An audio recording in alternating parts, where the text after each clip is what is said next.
They say evil travels with the wind, and that night the wind screamed like a warning. I was sitting by the fire, trying to stay calm for my younger siblings, when the storm outside grew violent, almost unnatural. The trees howled. The thunder rolled like growls from something ancient and angry. Suddenly, 3 knocks, slow, heavy, hollow. My sister gasped. My brother froze. "Don't open it," they begged. But something stronger than fear pulled me forward. I don't know why. Maybe instinct. Maybe fate. When I opened the door, lightning lit up the sky, and there he stood, drenched, trembling, and silent. A stranger with no name yet, but eyes that carried a storm of their own. I should have turned him away. I should have listened to the fear. But I stepped aside and let him in. That's when everything began to change. The stranger said nothing for a while. He stood just past the threshold, dripping rainwater onto the wooden floor as he stared into the fire like he hadn't seen warmth in years. His clothes were torn, his hands scraped, and there was something off about the way he clutched a small cloth pouch under his coat. I gave him a blanket, the only dry one left, and gestured for him to sit. He nodded, barely, and collapsed near the fireplace without a word. My siblings huddled behind me, their eyes wide, their trust in me trembling. I had to stay brave, for them, if not for myself. He finally spoke, his voice rasping like it hadn't been used in days. "Thank you. Just one night. Then I'll go." I asked him his name. He paused too long. Then, almost like a lie remembered too late, he said, "Samuel." The fire crackled, filling the silence between us. Outside, the storm clawed at the windows like it wanted in. He didn't ask for food, but I gave him some anyway. Stale bread, the last bit of goat cheese. He ate slowly, hands shaking. "Where are your parents?" he asked. I hesitated, then told the truth. "They're gone until tomorrow." He went still. "Then tonight I'll keep watch," he said. "You've already done more than you know." I didn't understand what he meant. But there was something in his voice, a sadness that made my throat tighten. My brother whispered to me, "Why does he look like he's running from something?" And deep down, I had the same question. The storm grew worse. The candles flickered. A branch hit the side of the house so hard we all jumped. "Don't worry," Samuel said softly. "It's only the wind." But he was staring at the door, like he expected someone, or something else. He placed a small object near the fire. I saw it briefly, a photo of a woman and a child. He touched it like it was sacred. "My family," he said. "They're gone." His voice cracked, and he turned away. Guilt rose in me. This man wasn't just seeking shelter from a storm, he was haunted. Still, fear lingered. Why was he out there alone? Why did he come to our home, not another? I offered him a place to sleep on the rug. He refused the bed. "I don't sleep easy," he said. As night deepened, my siblings fell into uneasy sleep. I stayed up, watching him. Around 2 a.m. I heard whispering. At first I thought it was the wind, but no. It was Samuel, murmuring in a language I didn't understand. He wasn't praying. He was warning. "It won't find me here. Not tonight." A sudden gust of wind threw open the shutters. The fire flared. I screamed.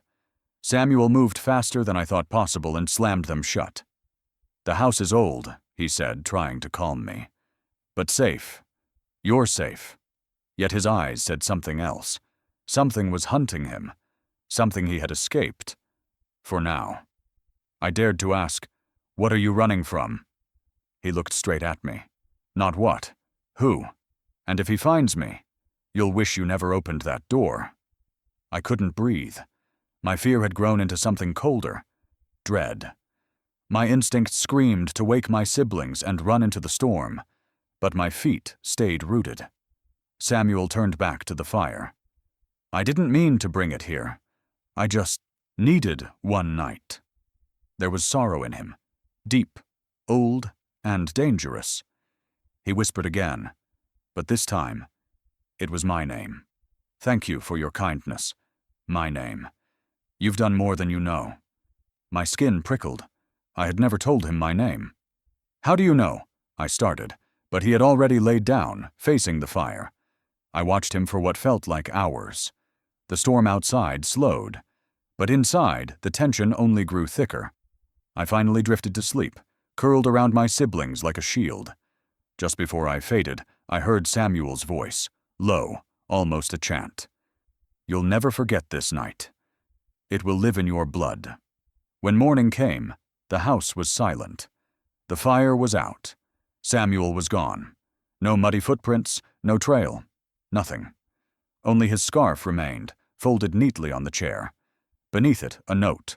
No name, no goodbye. Just 7 chilling words. It's not over. It has only begun. The rain didn't just fall that night. It roared, pounding the roof like fists from an angry god. But inside, it wasn't the storm that scared me. It was the silence. The kind of silence that feels heavy, like someone holding their breath in the dark. He sat by the fire, his coat still dripping, his head bowed low. He had barely spoken since entering our home, yet his presence filled every corner like a shadow that had always been there. My siblings whispered behind me, their voices thin with fear. Who is he? Why is he alone? Hunger clawed at our stomachs, but my fear was sharper. And still, I found myself kneeling by the fire, sliding our last bit of food toward him, as if feeding him might keep whatever haunted him at bay. The firelight danced over his face, revealing more than I wanted to see. His eyes were sunken but alert, his hands trembling not from cold, but from something inside him. A memory, a wound, a secret. He took the food slowly, almost reverently, like a man who had forgotten what kindness tasted like. You shouldn't have, he murmured, voice barely audible over the rain. You don't know what you've invited in. My stomach tightened. His words sounded less like gratitude and more like a warning. I glanced at my siblings. My brother's eyes darted to the door. My sister clutched the hem of my shirt. I wanted to tell them it was fine, that he was just tired, but my throat closed around the lie. Something about him wasn't just strange. It was wrong, like a book with missing pages. Every time the thunder cracked, he flinched not like a frightened man, but like someone expecting a signal. The room was warm, but I felt cold. I could smell the wet earth on his coat, the sharp tang of metal on his hands, and underneath it all, something I couldn't name, like smoke from a fire long extinguished. He stared at the flames, unmoving, his lips moving ever so slightly as though speaking to someone only he could see. Where are you from? I asked, my voice low. His head turned slowly toward me. For a heartbeat, his eyes caught the firelight and flashed silver, then went dark again. Far, he said. Just that one word. Far. It felt heavier than the whole storm. He glanced at my siblings, his gaze softening for the first time. They shouldn't be here, he whispered. Not tonight. My heart pounded. Why not? I asked. He didn't answer. He just stared back at the fire, jaw tight, like a man choking on memories. The storm beat against the windows harder. Somewhere outside, a tree cracked and fell with a thud. My sister yelped. Samuel, if that was even his name, didn't move. Storms do that, he muttered, more to himself than to us. They clear the path. I shivered. The word sounded like an omen. My hunger was gone now, replaced by the gnawing sense that something bigger than the storm was pressing in on us. I wanted to throw him out, lock the door, run to the village, but I couldn't. Some part of me, stronger than fear, kept me rooted. Maybe it was pity. Maybe it was fate. Hours passed in slow motion. The rain hammered on. The fire hissed and spat. He didn't speak again. My siblings dozed off eventually, curled up on the rug like kittens, too exhausted to stay awake. I stayed upright, watching him like a sentry. He looked so still he could have been carved from stone. At some point I realized I was staring at his hands. They were covered in small scars, Some healed, some fresh, one still bleeding. He noticed my gaze and pulled his sleeves down. "Some wounds don't close," he said softly. "Not even when they should." I swallowed hard. "What happened to you?" He looked at me then. Really looked. And for the first time, I saw grief so raw, it scared me more than any threat. "Everything," he said. Just that. Everything. My eyes drifted to the photograph peeking from his coat pocket. The woman and child again. Smiling. Alive. He noticed, pulled it out, and stared at it for a long moment. "They were my world," he whispered. "And the world took them." I didn't know what to say. My voice died in my throat. The fire hissed softly. The storm outside softened for a moment, but the silence inside grew heavier. He put the photograph away, then turned his gaze back to me. "I'm sorry," he said, though I didn't know for what. "You're kind, but kindness has a cost." My skin prickled. His voice had shifted, lower, rougher, like someone bracing for a fight. "What do you mean?" I asked. He didn't reply. He stood suddenly, moving toward the window. The shutters rattled violently as if something pressed against them from outside. He reached out and steadied them, his fingers brushing the wood like he'd done this before. "Stay inside," he murmured. "No matter what you hear." My heart hammered. "What's coming?" "Not what," he said. "Who?" The fire sputtered. A gust of wind howled down the chimney and snuffed it out completely. Darkness swallowed the room, except for the faint glow from the wet embers. In that dimness, his face looked different, sharper, older, almost inhuman. I stumbled back, knocking over a chair. My siblings stirred but didn't wake. I wanted to scream, but the sound wouldn't come. The room smelled suddenly of iron and smoke, as though something had slipped in with the wind. Samuel's voice cut through the dark. "Go to them. Hold them. Do not let go." I obeyed without thinking, crouching beside my siblings and wrapping my arms around them. "What's happening?" I whispered. His back was to me now, his silhouette framed by the window. "Choices," he said. "Every door you open changes the night." I dared one last glance at him, my breath shallow. And that's when I saw it. His eyes glowing faintly in the dark, not with reflection, but with their own cold light, silver and unblinking. He wasn't watching the storm. He was watching something else, something outside. Something is coming closer. When dawn broke, I thought the nightmare had ended. The sky was clear, birds were singing, and the storm had left behind nothing but broken branches and puddles. But as I stepped outside, barefoot and cautious, I felt it instantly. The shift. Something had changed. The wind wasn't the only thing that had passed through during the night. I looked around and saw them, my neighbors, standing at their porches, heads tilted, eyes narrowed. Their gazes followed me like I'd brought something cursed back with me. Then I heard it. A single sentence that sliced deeper than any blade. "They saw him leave her house." My heart dropped. Someone else chimed in, louder now. "At dawn. The man from the storm. He walked out of her hut and vanished into the woods." The words spread like smoke. And just like that, I became the girl who let the stranger in. The one who opened her door to something no one else would. All day, the village turned colder. Not in weather, but in spirit. Faces that once smiled now looked through me. The baker, who always handed my sister warm rolls with a wink, shut his stall when he saw me coming. The woman who once gave us extra soap during festival weeks crossed the path to avoid my eyes. Even the elders, always so slow to judge, now whispered with tight mouths and darting eyes. Why was he at her home? She let him stay. Criminals run during storms. That's how they hide. She probably knows him. What if he's still there? The words weren't shouted. They didn't need to be. Whispers can wound deeper than screams. I kept my siblings inside. They didn't understand what was happening. Not fully. My brother peeked through the shutters and asked, "Why are they looking at us like that?" I told him they were just scared. But inside, I knew fear was turning to hatred, and hatred, I had learned, is hungry. When I went to draw water from the well, a group of women turned their backs to me. One even whispered, loud enough for me to hear, "Some people invite trouble like it's family." I clenched my fists. My voice burned in my throat, but I said nothing. I couldn't, not when I still didn't know what Samuel really was, or what he had brought into our lives. That night, I lit no fire.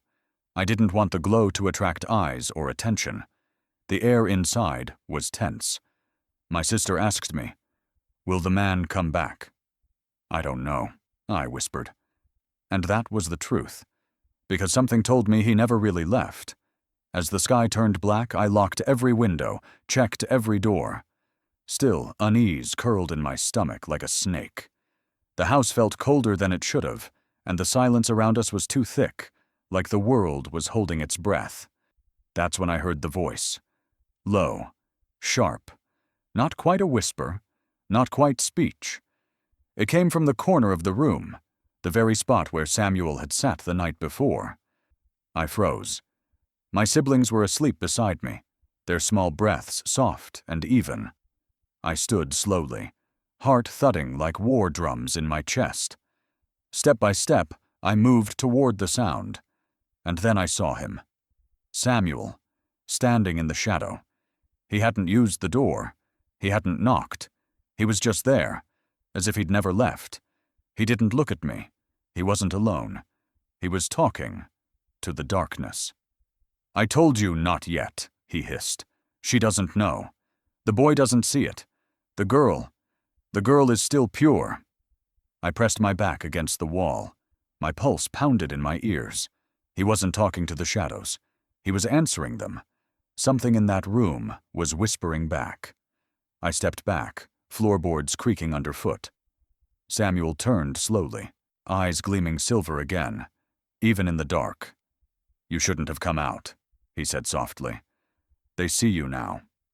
I didn't know who they were, but when I looked past him into the shadows, I saw movement, and I realized we were not alone in that room anymore.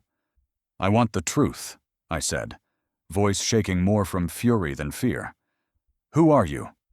He didn't flinch. He stood perfectly still in the corner where I had found him speaking to shadows, as if he were expecting this moment all along. The light from my lantern flickered across his face, and for the first time, I saw what I had missed before. His cloak, though soaked and ragged, was lined with something glimmering beneath the dirt. I reached for it before he could stop me and pulled it open. My breath caught. The inside of the cloak was stitched with threads of gold, not decoration, design, patterns I recognized from old murals in the temple. Symbols once worn only by people of bloodlines long thought extinct. I looked up at him in disbelief. His jaw was tight, his eyes suddenly fierce, not with anger, but with the weight of memory. "You're not just a traveler," I whispered. "Are you?" His silence was answer enough, but after a long pause he finally spoke, his voice low, rough and burdened by years. "I was never meant to survive," he said. "That night, the fire, the betrayal, it was supposed to be the end of my story." I stared at him, struggling to place his face, now that I looked with different eyes. Yes, he was unshaven, thin, weathered by pain and exile. But there was something beneath the grime. The curve of his cheek, the stillness in his posture, the way he held his back as if he'd once worn something heavier than wool. "You were—" I couldn't say it. Not yet. He nodded once. "I was a prince. Then I became a ghost." I stumbled back, hand pressed to my mouth. This wasn't just a runaway or a cursed man. He had once been part of the storybooks, the kind of tales told to children at night, of noble sons who vanished during palace fires, of royal lineages swallowed by treachery. He sat on the floor, legs crossed, as if exhausted by the truth. "I was 16 when the blade came for me. My uncle wanted the throne. My mother died protecting me. My father, his voice caught.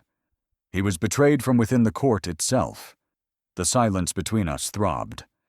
This was no fairy tale. It was history. You were in the fire? I asked. He pulled up his sleeve. Along his arm, hidden under layers of dirt, were old burn scars, thick and brutal, like the skin had melted and regrown. I watched our banners burn, he said.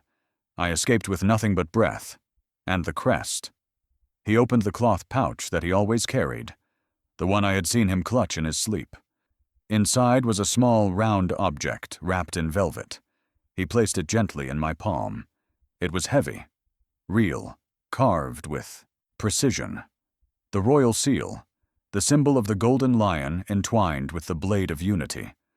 The same crest carved on the gates of the old palace. My hands trembled. Why didn't you tell anyone?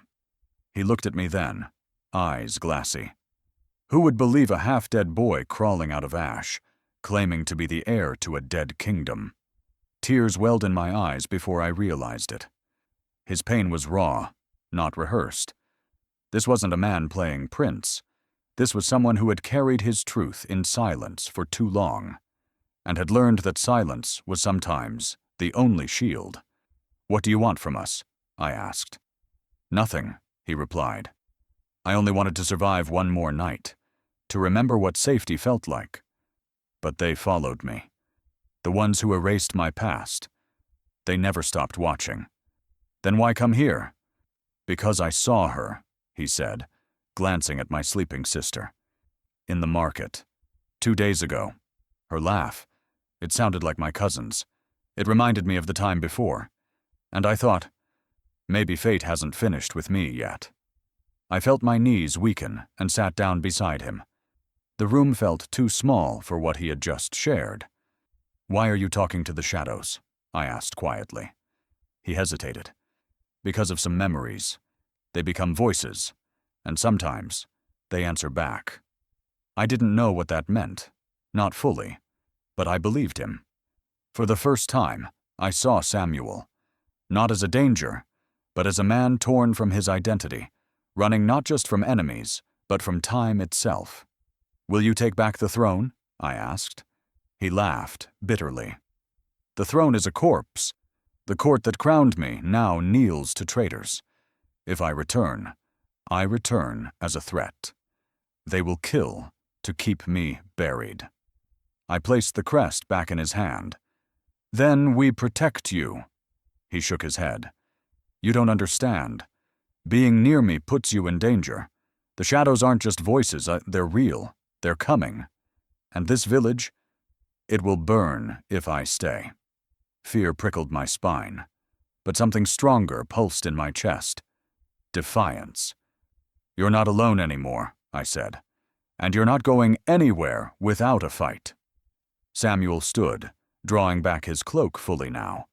Underneath I saw not just gold, but armor, worn, hidden, sacred, and at its center, glinting in the low light, was the royal crest, the same symbol carved into the palace gates that now stood guarded by traitors. I stepped back, because if he was real, then the war they buried with him was coming back. The rain returned, not as a blessing, but as a curse. Cold and sharp, it fell from the sky like knives, soaking the village streets as boots thundered over them. Soldiers, not just guards from the outer gates, these were men in blackened armor bearing the sigil of the usurper. They came without warning, without mercy, and with one purpose: to find the man I had sheltered. Samuel.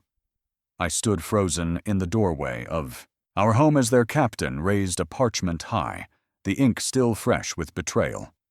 This man is a traitor to the realm, he shouted. He is wanted for crimes against the crown. If he is here, step forward, or suffer the consequences. I didn't speak, but the silence around me screamed louder than any confession. They didn't wait for volunteers. The soldiers fanned out, swords drawn, storming into homes, overturning carts, shoving old men to the ground. My siblings gripped my dress tightly, tears running down their faces as the sky wept with them. Then someone shouted, a voice from the crowd. "She knows him. He stayed with her during the storm." I turned sharply. It was the baker's wife. Her face, once kind and soft, was now twisted with panic and fury. Others joined in.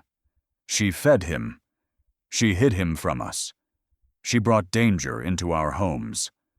Their fear turned to blame, and blame to rage. A stone flew past my head, smashing into the side of our hut. Another struck my brother's shoulder. He screamed. My heart shattered. More stones. More accusations. I shielded the children with my body, but there was no stopping the wave. And then he appeared.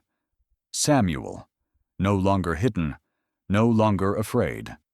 He stepped out from the alley behind our home, soaked in rain, his golden-threaded cloak clinging to his frame. His eyes blazed not with fear, but with resolve. "Leave them alone," he said, his voice calm but commanding. "They are children." The captain spotted him instantly. "Seize him," he ordered. Samuel turned to me. "You have to run. Now." I shook my head, but he stepped closer, taking my hand with surprising gentleness. "You cannot save me, but you can save them." I wanted to argue, to scream, to refuse, but the look in his eyes silenced everything. We ran. Through the back door, into the alleyways, my brother limping beside me, my sister clinging to my waist. Samuel led us through a path only someone in exile could know. Forgotten corners, old drains, broken fences swallowed by vines. Behind us, the village burned, not in flame, but in trust. Everything we knew, gone in the space of an hour. We didn't stop until we reached the edge of the old woods, the place children were warned never to enter after dusk. Samuel paused there, his breath heavy, his hand on the hilt of a blade I hadn't seen before. "They'll follow us," I said. "They will," he replied, "but not all of us will make it if we stay together." "No," I snapped. "We don't split up." He studied me, rain dripping from his lashes. "You've changed," he said. "You're not just a girl from a village anymore." "I was never just that," I replied. He smiled, just barely. "Good." We pressed deeper into the woods, guided by instinct and desperation. Night came fast, darker than usual, as if the sky itself wanted to hide us. We found a hollow beneath the roots of an ancient tree and, huddled there, soaked, shivering, silent. My siblings cried themselves to sleep. I watched Samuel, who never closed his eyes. "You're not going to rest?" I asked. "They'll come when it's darkest," he said. "They always do." And they did. The horn tore through the silence like a blade through flesh, sharp, brutal, final. Samuel bolted upright. "They've found us." I clutched my siblings as footsteps closed in through the trees.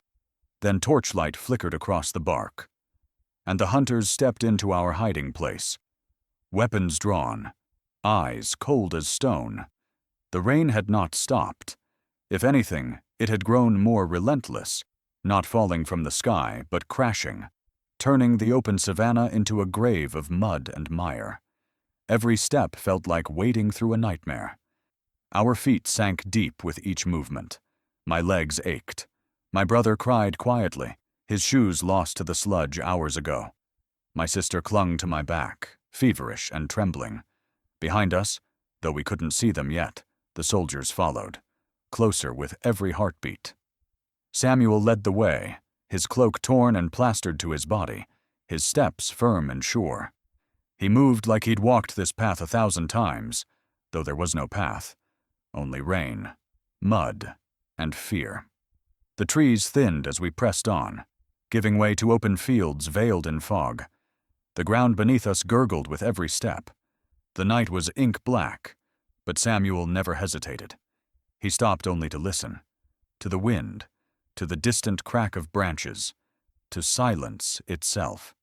I couldn't understand how he knew where to go, or how he kept moving without sleep. He hadn't eaten. None of us had. We were starving, soaked to the bone, and trembling with exhaustion. Yet still he pushed forward, and we followed. "There's a ridge ahead," he whispered at one point. "We'll rest there, just a little longer." "Are you sure they're behind us?" I asked. He didn't answer immediately. Then he said, "They're not chasing us anymore. They're hunting." That single word chilled me more than the rain ever could. My siblings began to look at him differently. My brother, once terrified of his presence, now walked closer to him than to me. My sister, despite her fever, reached for his hand in the dark, and he lifted her gently onto his back without a word. They trusted him now, not because they understood who he was, but because in this nightmare, he was the only light that hadn't gone out.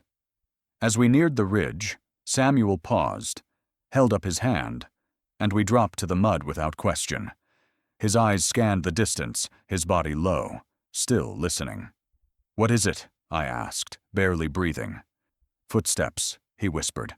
"Close." We stayed hidden for what felt like forever. Then the faint sound of hooves on wet earth. Soldiers, riding in slow circles, searching. One came so close, I could see the metal on his boots glint faintly through the mist. Samuel waited, perfectly, still, until they passed. Then he motioned us forward again. Finally, near the top of the ridge, we found shelter under a thick grove of trees. He collapsed to his knees, pulling my siblings close and wrapping them in his cloak. I knelt beside them, brushing wet hair from their faces, whispering comfort I no longer believed myself. I turned to him. "How do you know where they are? How do you keep finding places to hide?" He looked at me, his voice soft. "Because I ran for years. I learned how the hunters think, and I learned where the shadows live." "You're more than just a lost prince, aren't you?" I asked. He didn't reply, but in that silence, I saw it. The weight he carried, not just of royalty lost, but of something darker. A man shaped not only by betrayal, but by survival. The wind shifted. A strange silence fell. Even the rain seemed to pause. Then Samuel's head snapped toward the fog. "No," he breathed. I stood. "What is it?" "They're not behind us anymore," he said slowly. "They're ahead." And that's when I saw them. Figures rising through the mist, one by one. Not fast, not loud, deliberate, encircling us. Soldiers. Their armor dull, swords drawn, torches glowing dim through the haze. We were surrounded. Samuel stood slowly, placing himself between us and the circle of steel. "This is where it ends," he said, eyes never leaving the soldiers. I reached for my siblings, heart thudding like thunder in my chest. One of the soldiers raised a horn to his lips, the same sound that had shattered our night before. But this time, when it blew, Samuel didn't flinch. He stepped forward. He stepped forward, and the moment he did, everything around us shifted. No longer hunched beneath a rain-soaked cloak, no longer silent or hunted. He stood tall, shoulders squared, gaze unflinching. His voice, when it came, rolled across the ridge like thunder. "Lower your weapons. I am your prince." Gasps followed like a second wind. The soldiers froze, confused, some even faltering a step back. The man they had chased through swamps, hunted through night and storm, now stood before them not as prey, but as something far greater. As someone they'd only heard of in whispered legends and bedtime stories. The lost heir. The mist swirled around us as time seemed to hold its breath. One of the soldiers stepped forward, his blade raised halfway. "Who are you to speak as royalty?" he barked. Samuel didn't flinch. He reached beneath his tunic and pulled out the velvet-wrapped object I'd seen him guard for days. With steady hands, he unwrapped it and held it high. The royal seal gleamed in the torchlight, unmistakable, undeniable. The lion and blade, intertwined in silver and crimson, the ancient mark of the rightful bloodline. A collective breath was stolen from the men before us. Eyes widened. Armor shifted. One of the older guards fell to one knee without being commanded. Another followed, and then another. "Prince Samarin," one whispered, voice trembling. But We were told you died." "I did," Samuel replied. "And now I've returned. Not for revenge, not for power, but for truth." My mind was spinning. Everything I had feared, everything I had wondered, it was now real. The man who'd sat beside our fire, in silence, who'd fled through storms and shadows with us. He was royalty, and somehow it made sense. He turned slowly, facing the entire circle of soldiers. "You hunt a ghost, because that is what they told you I became. But look at me. I am flesh. I bleed. I remember everything. And I remember what loyalty used to mean." His voice grew stronger with each word. The ground beneath us trembled, not from the storm, but from the shift of fate. The soldiers who had once seemed invincible now looked unsure, boys in armor who no longer knew who the enemy was. Then one of them shouted, "This is a trick. He's a fraud. He speaks lies to save his skin." Samuel stepped forward again, slowly, deliberately, until he was face to face with the accuser. "I remember you," he said.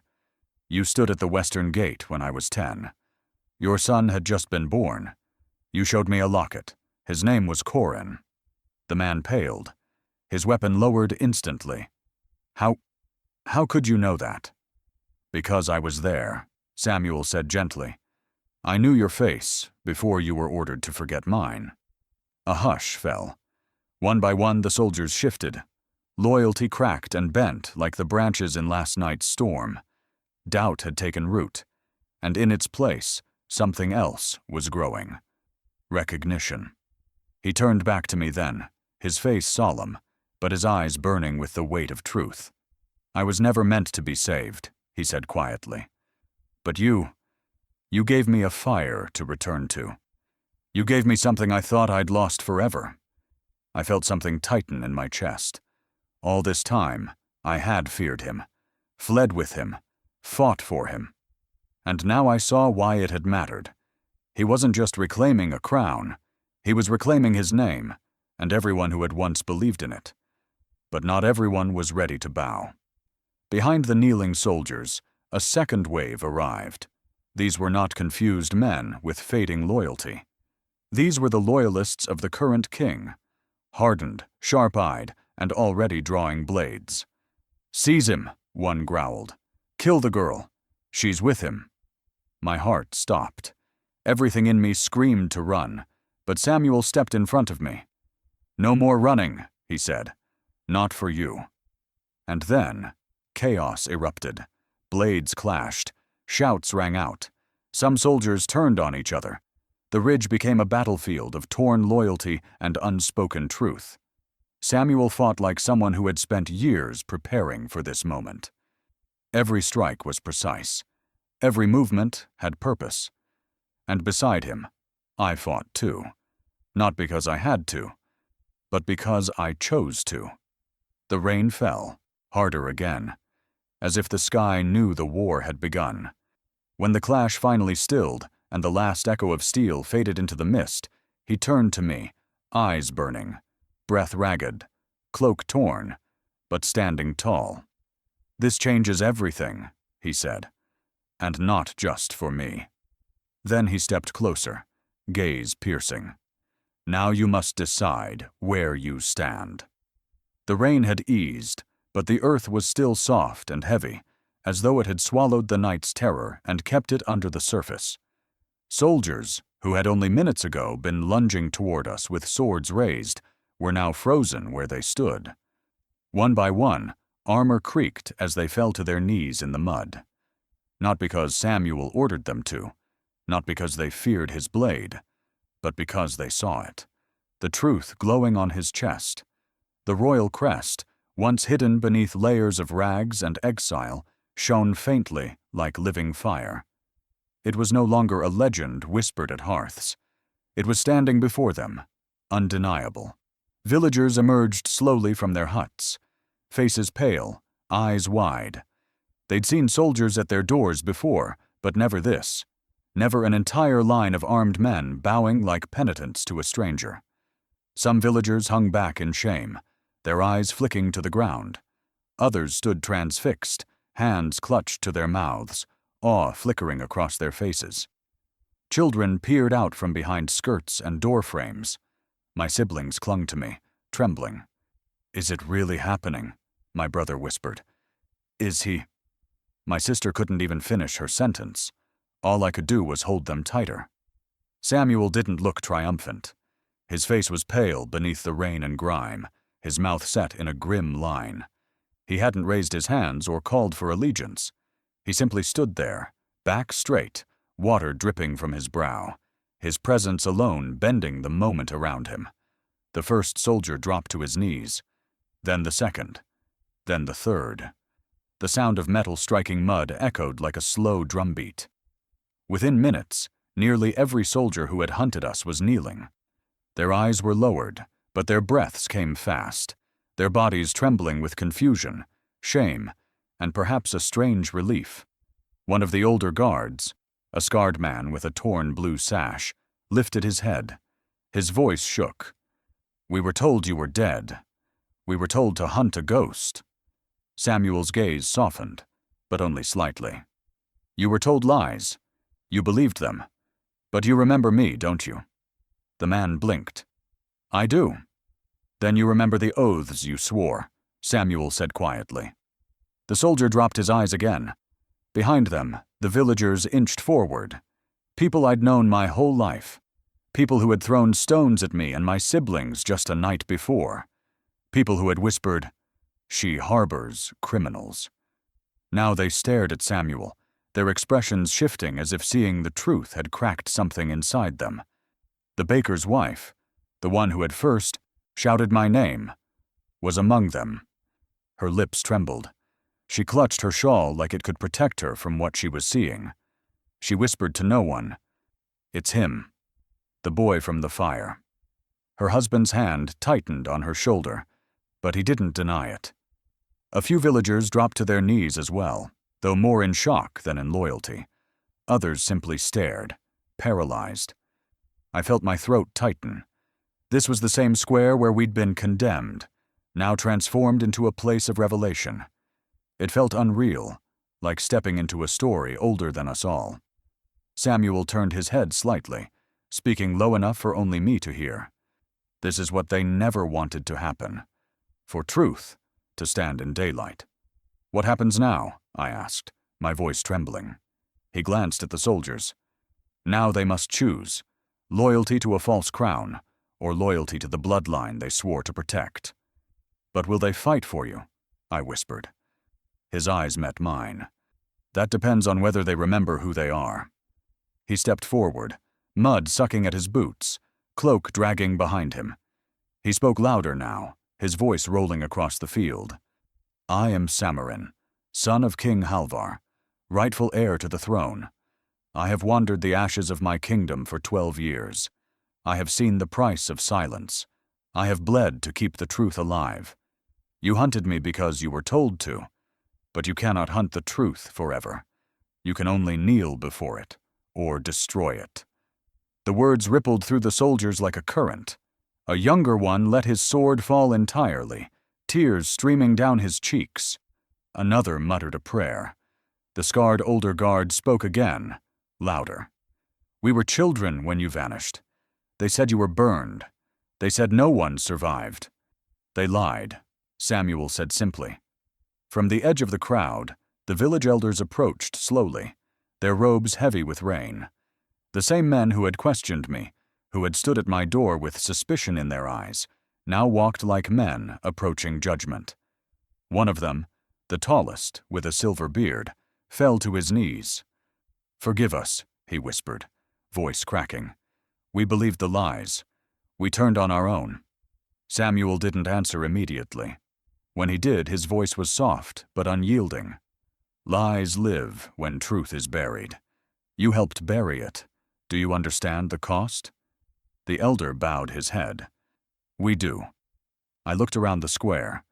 The world I had known just 2 days ago, my village, my neighbors, the rules I lived by, had shifted into something unrecognizable. My siblings pressed closer, wide-eyed and silent. My brother whispered, "Does this mean we're safe now?" I wished I could tell him yes.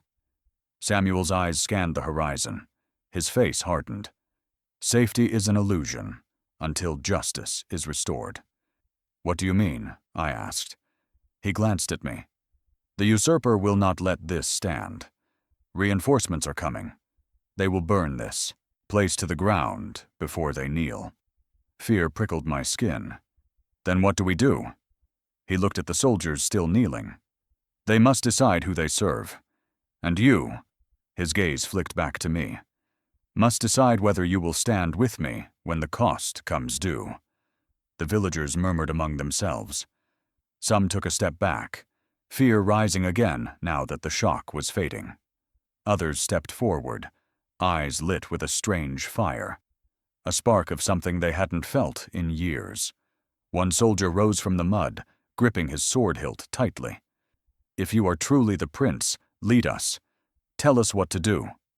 Samuel studied him, then looked at the rest. I will lead, but I willn't lie to you. This path leads to blood, not safety. Some of you will not see another dawn. If you cannot pay that price, leave now.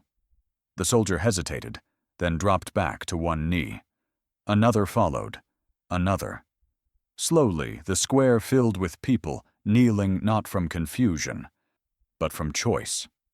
I stared at Samuel, realizing the weight of what was happening. He was not just reclaiming a crown. He was gathering an army.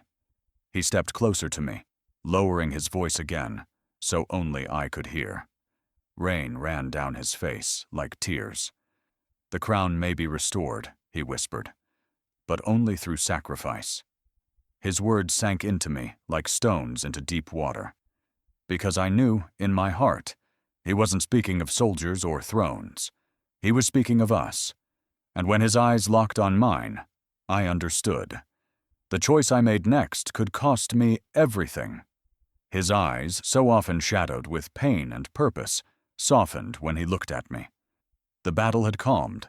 The rain had slowed to a whisper, and for a fleeting moment, time seemed to pause around us. Your kindness saved me, he said gently, when no one else dared to look past what I'd become. I didn't know what to say. My throat tightened, and tears I didn't expect began to sting behind my eyes. He had been hunted, broken, forgotten. Yet in this moment, he looked at me not with the distance of a prince, but with the quiet gratitude of a man who had once lost everything and been given, by some miracle, a second chance. You offered me shelter when I was no one, he continued. No crown, no name, no past. You gave me bread, warmth, and the mercy I had long stopped expecting from the world.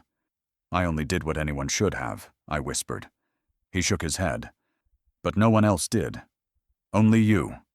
He stepped closer, mud clinging to his boots, his cloak dragging behind him.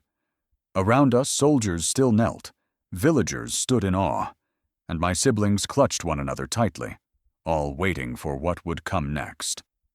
But now, Samuel said, I will repay that kindness, not with words, but with everything I have left to give. I stared at him, unsure of what he meant. His tone wasn't boastful. It wasn't ceremonial. It was heavy, like a vow sworn in blood. Hitaui Ur turned to the gathered soldiers, addressing them with the authority of the crown he had long been denied. The girl who sheltered me is no longer just a villager. She is the reason I stand before you today. She reminded me what loyalty means, what humanity still has left, and now, in my name, I name her and her family as under my personal protection. Gasps rose among the villagers. My home? I murmured, barely able to form the words. He looked back at me. Restored, doubled, in land and wealth. My siblings? They will never hunger again. They will be schooled, guarded, and honored, just as they deserve. I could hardly believe it. Only days ago, we were huddling in the dark, terrified of a stranger. Now that stranger stood before me offering a future I'd never dared to dream. But, he added, and his voice grew quieter, there is more. He reached beneath his armor and pulled out a small object wrapped in crimson cloth. Carefully, almost reverently, he unfolded it and revealed a golden key. He pressed it into my hand, his fingers lingering briefly over mine. "This," he said, "is not just for a house. It is for something much more. A future I've kept hidden until now." I stared at the key. It was heavier than I expected, warm from his chest. The handle was ornate, etched with the royal crest and a strange ancient symbol I didn't recognize. "What does it open?" I asked. He looked over his shoulder, then leaned closer. "A sanctuary, one untouched by war, hidden beyond the mountains. A place I swore to keep secret until the world had earned it again." "Why me?" I breathed. "Because you earned me," he said. "Not the prince, not the heir. Me."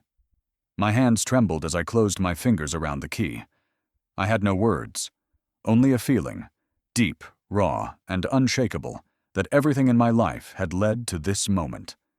As we walked together across the village square, people moved aside. No one dared question what they saw now.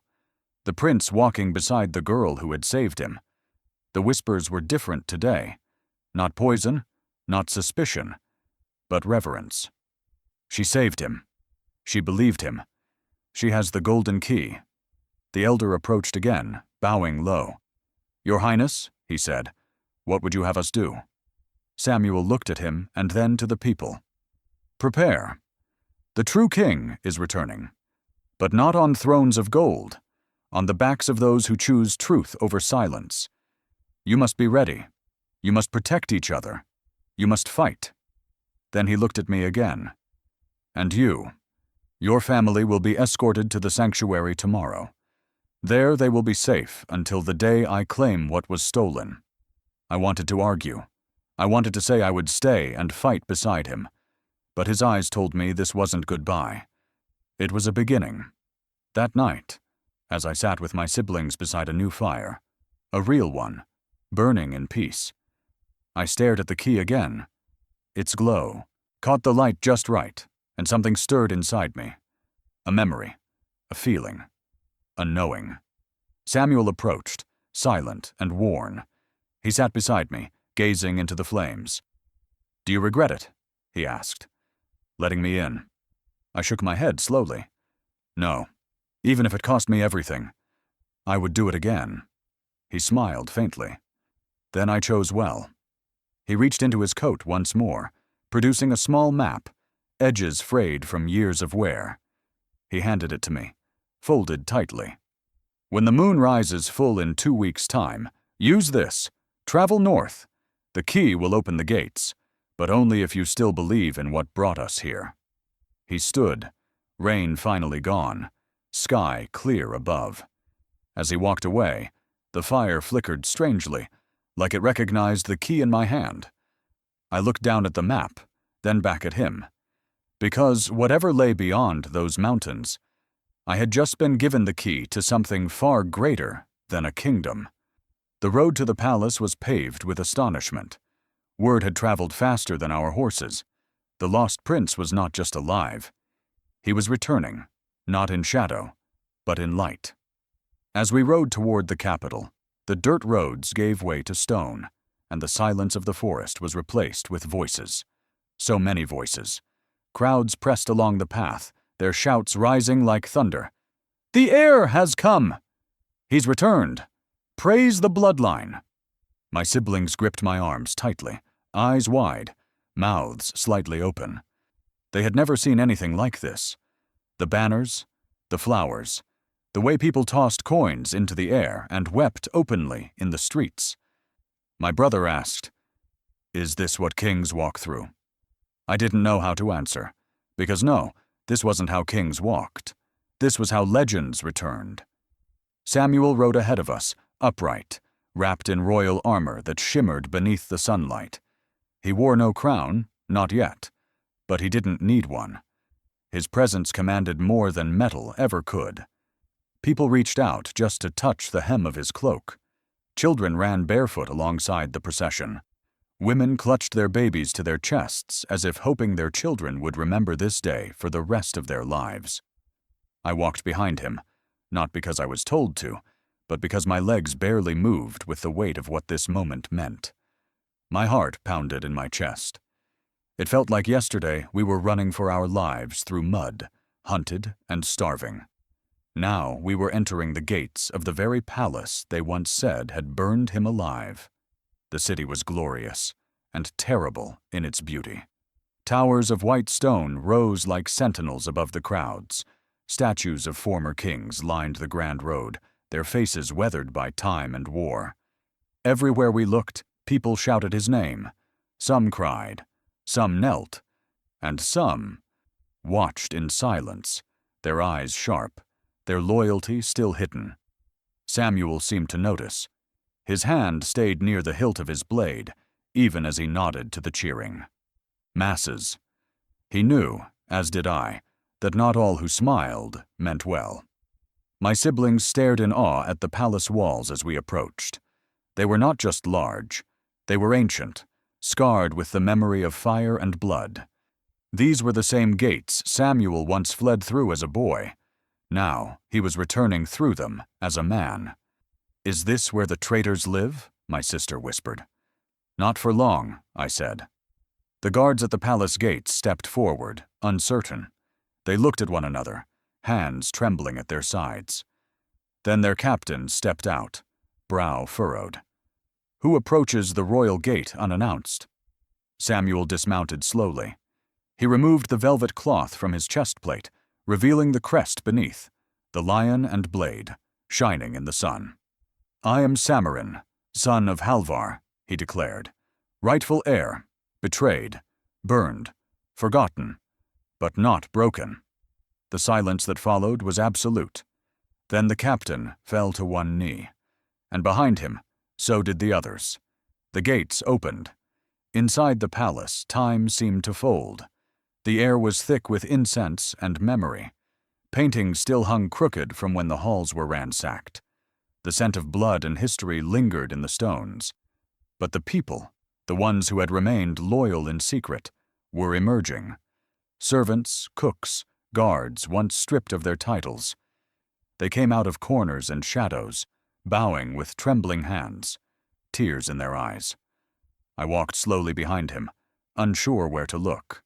Everything felt sacred, or cursed. "Do you remember this place?" I asked quietly. Samuel looked up at the main staircase.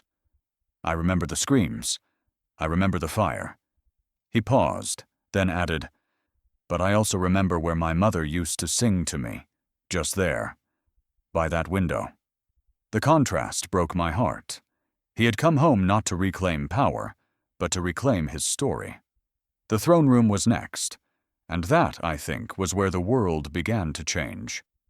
The usurper's men had long abandoned it, retreating into the inner court. But the room still pulsed with history. The throne, an intricate seat of marble and iron, sat untouched, draped in black cloth, as if mourning the lie it had hosted for so long. Samuel did not approach it. He simply stood at the base of the stairs leading to it and turned to the gathering crowd. His voice echoed off the walls. "I return not for vengeance. I return for justice, for every child buried nameless, for every soldier silenced, for every truth twisted into a lie." And then he turned to me. His voice dropped, gentle but firm. "There is one among you who did what none of you did, who opened her door when I was no one, who fed me when she had nothing left, who chose mercy over fear." I felt my breath catch. Every eye turned to me. "She is not a subject," Samuel said. "She is not my shadow. She is my light, the reason I am alive." I wanted to look away, to hide, but I couldn't. He held out his hand. I walked forward slowly. My steps echoed in the chamber. My heart thundered. I stopped at the base of the stairs. He reached down to me. At the palace gates, in front of thousands, he took my hand and lifted it gently. Then he said the words I never expected to hear. "Your place is not behind me, but beside me." and as I stepped up onto the marble platform, I realized this wasn't just his story anymore. It had become mine, too. He offered me a future no one else ever could, not just safety or gratitude, but purpose. A place in the palace beside him, or a return to the ashes of the village we once fled. His words were soft but final. You owe me nothing, but I offer everything. My siblings stood behind me, wide-eyed. My brother had already asked where his new bed would be. My sister dreamed of lessons, books, and gardens with fountains. They had tasted peace. Could I take it from them now? But my heart wasn't so easily swayed. I remembered the storm, the hunger, the shame of being doubted and cast aside. I remembered the village, not just the fear but the laughter too, the smell of firewood, the riverbank where we played. How could I abandon what had made me, me? Samuel stood waiting, patient, no crown on his head in this moment, only truth in his eyes.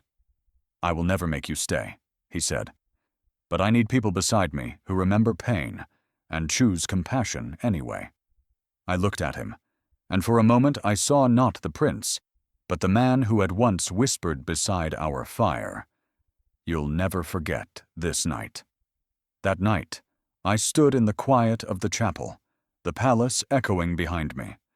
A single candle flickered in front of me, just as it had weeks ago when I begged the sky for answers. This time, I knew the sky would stay silent, because the answer had always been inside me. By morning, I returned to him, to the throne room, the banners, the waiting crowd. He stepped forward, voice low. I won't ask again. This is yours to decide. His hand reached out toward me. Eyes locked on mine, he asked, what future will you choose? I stood at the edge of everything I'd known, and everything I could become.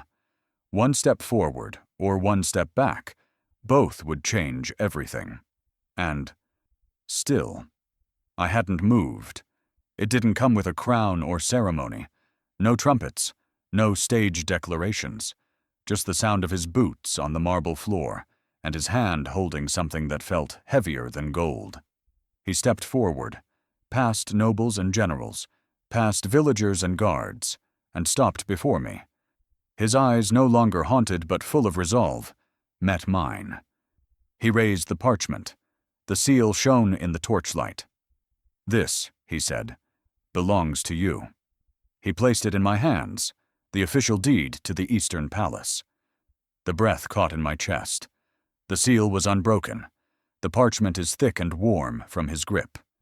I opened it slowly, barely believing my eyes. My name, in royal script. The land, marked in crimson ink. The future, rewritten in one moment. You gave me a floor to sleep on when I had no name, Samuel said. You fed me when you were starving. You gave me a fire when the world gave me nothing. I came to you as a fugitive. I leave this with you as a king. The world fell quiet. Behind me, my siblings were already in tears. My brother whispered, "This is our home now." My sister clung to my arm and nodded before I could answer. In the crowd, the villagers lowered their heads, some in shame, some in reverence. They had seen me at my lowest, barefoot, afraid, alone. Now they saw me rise, not with violence or titles, but with grace. I held the deed to the palace, and somehow it felt like holding the very story we had survived together. Samuel turned to face the people. This palace will not host rulers, he said. It will shelter the forgotten. It will serve as a sanctuary for the poor, the hunted, the cast aside, like I once was.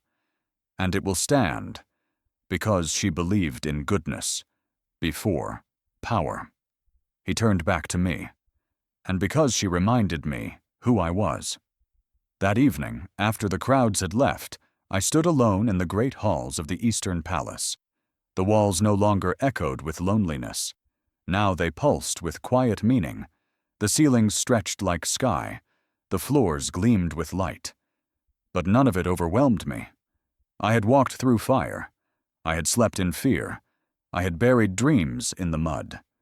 I knew what this truly meant. Samuel joined me on the balcony, his voice low.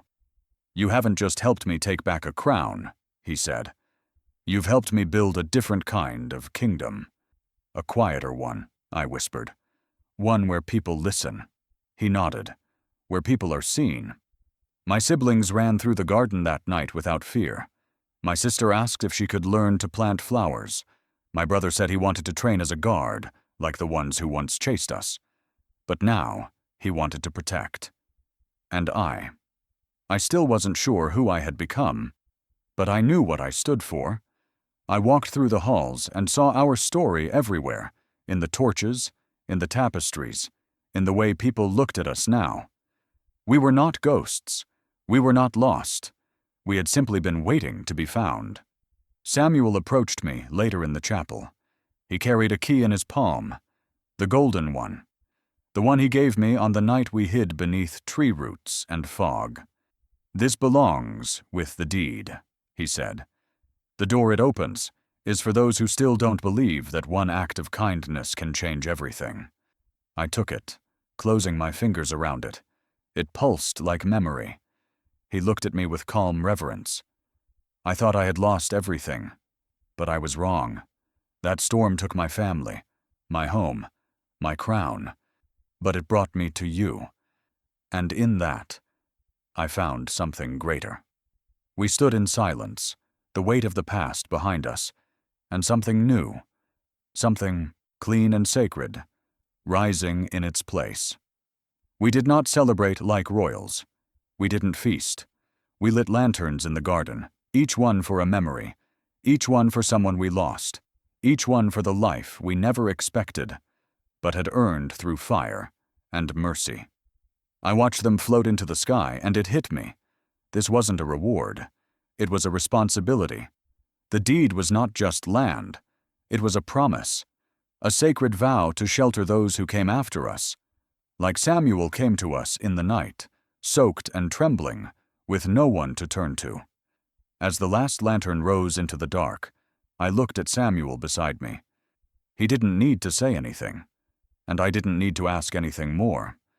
I touched the key on my neck and whispered to myself, to the storm, to the past, to the kingdom we never expected. The storm took everything, but it gave us a kingdom too. Have you ever helped a stranger, simply out of kindness? If yes, then this story belongs to you too. Share your thoughts in the comments. We want to hear your voice. Everything turns a new page in this journey. Subscribe to the channel, because the next secret hasn't been revealed yet.